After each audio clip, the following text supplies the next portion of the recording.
optimist by nature, so I am optimistic about Central and Eastern Europe. It's a region with a lot of potential. The key issue will be how we deal with the recovery, and this is really a policy choice.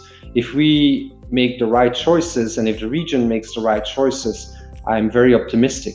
I think the biggest challenge we are facing in this crisis is that we were still coming out of the global financial crisis when this pandemic hit us. And so a lot of countries already had certain vulnerabilities, elevated public debt levels, for example, even if Central and Eastern Europe was doing much better in that sense than other regions. But there was also what I would call the original crisis, the climate crisis. And these are all elements we will have to deal with together now. So how do we deal with that recovery? How do we support the economy? But also, how do we make sure this happens in a sustainable way? And how do we make sure that this recovery becomes a green recovery?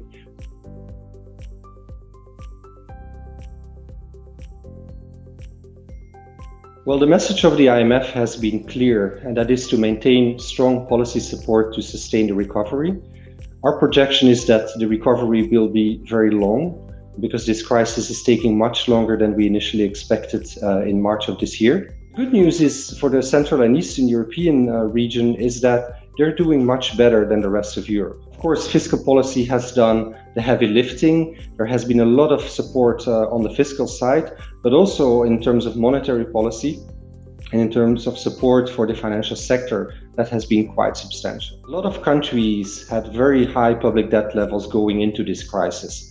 And because of all the fiscal support that has been given and is continuously being given during this crisis, a lot of countries are going to come out of the pandemic with extremely high public debt levels, much higher than at the time of World War II. Now, the message here of the IMF is that you have to sustain the recovery. So at this stage, what we call phase one of the crisis, you have to do whatever it takes to support the economy and to avoid long-term lasting damage to economic activity. And then in the second phase, of course, support will have to become far more targeted because the policy space is becoming more and more limited.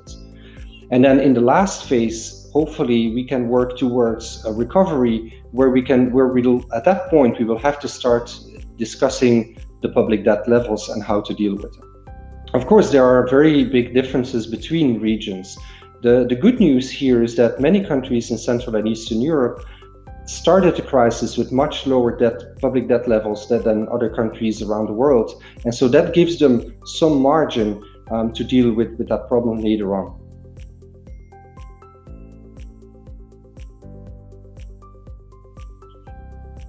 There is no magic solution to generate domestic resources at this stage. You're in the middle of a crisis, and obviously there is a large amount of expenses that have to be done, and this is not the right moment to raise taxes. Public spending objectives are, of course, country specific because it depends a little bit on what each country is trying to achieve and where the problems lie. It could also be linked to digitization, for example. Take a country like Ukraine, where there has been an automation of VAT payments just to make VAT payments and the revenue generated through VAT to make that far more efficient than it used to be in the past.